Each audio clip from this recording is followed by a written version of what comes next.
Hello friends, my name is Dr. Awdhesh Singh and I am an author.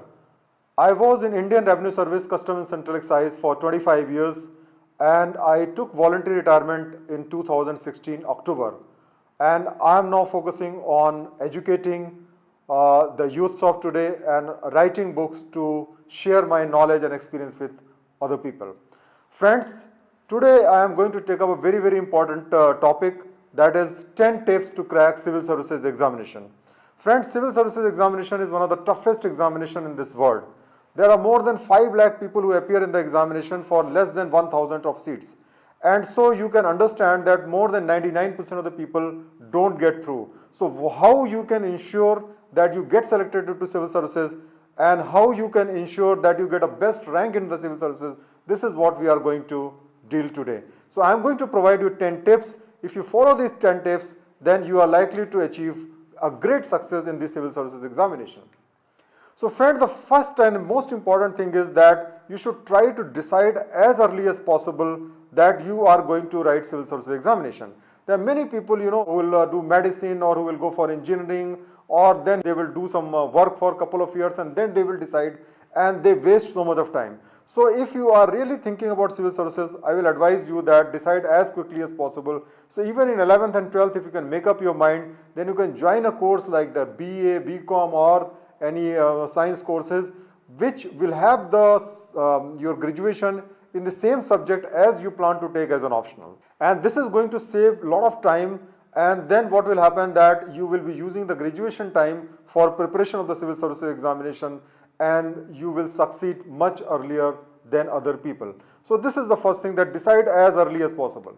Problem happens is that we are sometimes not able to decide early because we want to a backup career. So we often go for engineering because civil services is a tough examination. So sometimes we want a backup career. So we join engineering, or we join medicine, or we join a BB or a professional course like law, so that we at least have a backup career. So suppose you have chosen this path and you have taken a course, a professional course, then I will advise you that you must try to start preparation early. So when you are in the second year of your college and schools, in that case, in the second year itself, you must start preparing for civil services. Now you need not to start with full-fledged studies. What you can do is that you can devote every day 1 or 2 hours of your time for civil services preparation, and you can use the weekends, and you can use the summer vacations and the winter vacation, and that way you will have a lot of time and you will have an edge over the people who are preparing late. So this is my suggestion to you, that you start early. The third important point is that don't wait for the last moment. You should be very regular for preparing the civil services examination. See, every day you can devote at least 2 to 3 hours of your time, whether you are doing an engineering or any other course like even medicine you are doing, then you can devote at least 2-3 hours of time every day for preparation of the civil services.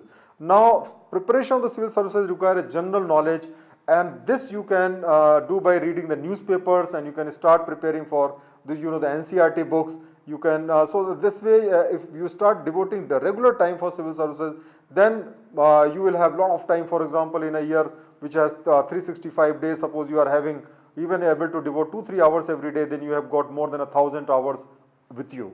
And the summer vacation and winter vacation, if you use 8 hours or 9 hours a day, then you can have perhaps 3,000 to 4,000 hours of preparation every year. So you can imagine the advantages which you are going to get by preparing early. And friends, don't waste your time in all this useless discussions which generally goes on in the college. And so don't waste your time over there, rather use that time in doing a fruitful discussion, discussing about the national issues, and that will help you in clearing the concept and understanding the fundamentals. So the fourth important point, my friend, is to develop the habit of making notes. This is very important. What happens that sometimes we see so many things, we read the newspapers, we read books, and we forget about the contents very soon. That time we may feel that we remember, but actually we don't remember. So it is better that you keep a pencil and copy, and whatever important point you come across, you immediately make notes of that. If possible, you can have a newspaper cutting also. You make a file and keep a newspaper cutting on that particular file. And so you develop a daily notes, and based on that you can make a computer file where you can update your notes. So this way you will be able to record it in your computers. So this is very, very important. And so once you make a notes, thereafter you come back on that notes during revision and make a secondary notes. And secondary notes means basically that among the notes, whatever you have not captured, those things you can capture in the secondary notes. Even if you are making notes every day, then you are likely to forget it after a week or 10 days. See, it takes a lot of time to get the things frozen in our mind and get the things remembered on the permanent basis. So what I used to do is that I will generally revise the things in a weekly basis. So in every week, for example, the forenoon of Sunday or like that, you can earmark for revising. So there you will open the notes and see every important thing in the notes, and then on the basis of that notes, you make a secondary notes. That means whatever you have already understood and whatever has gone into your mind and crystallized, you leave that. But whatever is still not remembered, then you can make a secondary note in a secondary note copy. So that way, in the second time when you are doing, you just focus on the secondary note, and that will help you, remembering the concept very clearly. Another thing which I used to do very frequently is that whenever you are feeling not reading, or in the early morning, or when you don't feel like studying, then also you can open the notes copy and then you can just remember those secondary notes. And so the more you revise, the more number of time you revise, the better you will be able to understand the concept. The sixth very, very important point is that you should choose the right optional. As you know, in the civil service examination, there are two papers, basically four papers of general studies of 1000 marks, and there is one paper which will have to, one optional you have to select, which will have two paper of 250 marks each. And therefore, the choosing of the right optional is very, very important. Most of the people, are generally lethargic, or they just follow the rut and they choose the subject which either they have studied in their graduation courses or which other people are choosing. I will advise you not to do that. First of all, that you should try to select an optional which is actually a high scoring optional and where the syllabus is not very large. So there are many optional which varies. For example, history is there, psychology is there, anthropology is there, sociology is there, and there are so many optional where the syllabus is not very huge and you can prepare in the short period of time, and then you can score a very good marks. But important point to remember is that it should suit your aptitude also. So suppose you do not have a very good memory and you find it difficult to remember things, then maybe these optionals are not very good. But suppose you have got a good memory and then your expression capacity is very well, your language command is also very good. In that situation, it will be better to opt for these optional. For example, I choose maths and physics in my time for writing civil services. Those times we had to take two optional because I was not very good in remembering the dates and all that. So I choose mathematics and physics because concepts are more important in that. So you can choose your subject which we have when you have a flair for that subject. Next important thing is that you must develop a writing skill. You have to understand that civil services means basically the entire paper is subjective. The prelims may be objective, but the mains is totally subjective. And so in the subjective paper, my friend, what is important is the presentation. Presentation basically means that beautiful writing, how you write. Secondly, that there should be no grammatical mistake, there should be no spelling mistakes. So you have to, and at the same time, you have to also see that you are able to finish your paper within the time limit and also within the word limit.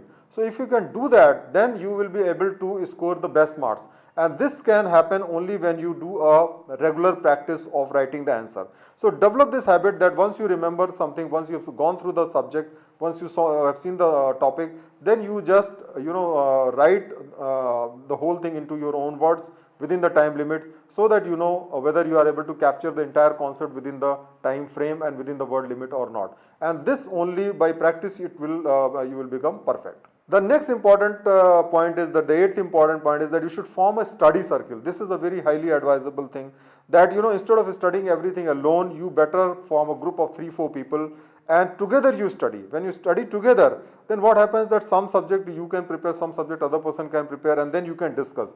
And remember that when we are discussing the topic, then the things goes into our mind much faster and much deeper, and they stay in our mind for a longer period. So this is a suggestion that you form a study circle. If you are joined a coaching institute, from that you can form a circle. If you are in your college, and if there also you can form a circle, and within that circle you can devote 1 hour of time for discussion, or when you discuss these topics, then you will find that you will be able to remember the concept much better. One of the very important questions which many people ask is whether I should join coaching or not. This is a very ticklish question, but I will suggest that if you can afford, you should join a coaching. If you can join a full-time classroom coaching, nothing like it, because you will get full notes, and then you will also get a company of people, you will have a motivation, and all that things comes when you join a coaching. But suppose you are not in a position to join a coaching. In that situation, I will say you can join some online coaching where you can study at your home. The second important thing is that you can start preparing from the books. For example, I never joined a coaching for civil service examination. So you don't think that without joining coaching you cannot succeed. Definitely you can succeed without joining coaching also. But if you can join coaching at least once, that can help you. But if you cannot afford to join coaching, you don't have the time to join coaching, don't worry about it. Start preparing from the books. Books are available in the market. A lot of material is available in the online portals, online academies, and that will help you in getting top rank in the civil services examination. And finally, my friends, I want to tell you that civil services needs a lot of time. You cannot just write the examination and get success. Normally, it takes minimum 1 year of preparation for writing a first attempt itself. Then the process of civil services itself take at least 1 year to complete. So even if you are writing just one attempt, it takes 2 years to complete the whole process. And I will advise you to give at least 2 attempts. That mindset should be to actually write 2 attempts, because most of the people get selected in the second or third attempt. If you are lucky, of course, you can get selected in the first attempt itself, and I wish you all the best for that. But mentally you should be prepared that at least you should be writing 2 or 3 attempts. So that means when you are going for civil services preparation, make up your mind to prepare for at least 3 years. 1 year for first year preparation, 1 year for the first attempt, and 1 year for the second attempt. So that much of the time you should keep in your mind while preparing for civil services examination. So if you follow these 10 tips, friends, which I have suggested in my this video, I am sure that you are likely to succeed in the civil services examination without much problem. Wish you all the best, and God bless you. And if you like my video, please share that with your friends, and please give your comments, and we will like to answer the comments and make even better video. Thank you very much for watching my video.